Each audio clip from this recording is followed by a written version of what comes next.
एक मित्र ने पूछा है, परमात्मा को हम प्रकाश रूप में ही क्यों देखते हैं?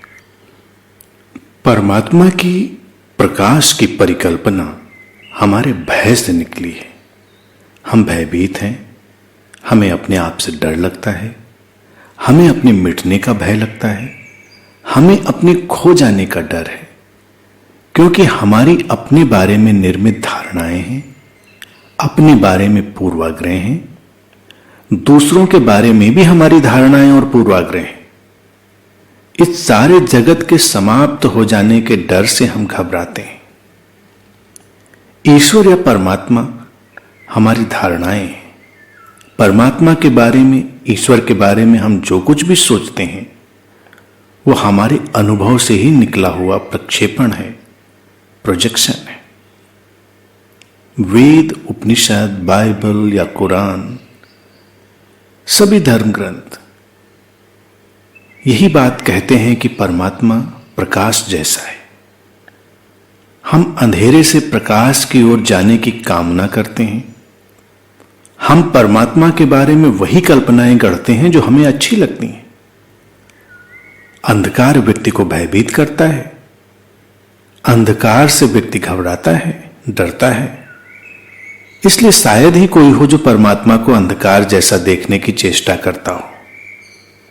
परमात्मा अंधकार और प्रकाश से परे है, लेकिन फिर भी उसे हमें बहुत निकटता से अनुभव करना है, तो उसका अनुभव हमें अंधेरे में ही अधिक होता है।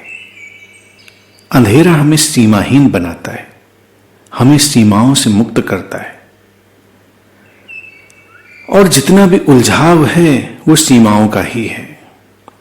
प्रकाश में हमारी सीमाएं स्पष्ट होती हैं। प्रकाश में हमारा व्यक्तित्व स्पष्ट होता है। प्रकाश में हमारा अहंकार भी पनपता है। अगर हम अंधकार से घिरे हुए हों तो हमारी सीमाएं भी जाती रहती हैं, हमारा व्यक्तित्व भी जाता रहता है। कुछ संप्रदायों ने और कुछ ध्यान विधियों ने अंधेरे का ऐसा ही उपयोग किया है। विज्ञान भैरव तंत्र की 2 विधियां अंधेरे से संबंधित हैं। उसमें भगवान शिव कहते हैं कि अंधकार रूपों का रूप है, और जो इस अंधकार का अनुभव करता है उसके सारे दोष समाप्त हो जाते हैं, वो निर्दोष हो जाता है, निष्कलुष हो जाता है।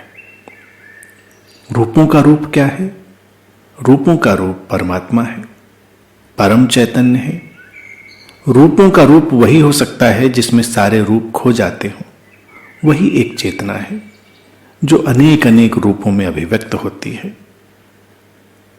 जब तुम अंधेरे में डूबते हो, तुम्हारी सीमाएं खोती हैं, तुम इस रूपों के रूप में प्रवेश कर सकते हो, और तब तुम देखोगे कि ये अंधेरा और प्रकाश ये बस अभिव्यक्तियां हैं, और वास्तविकता दोनों के पार है।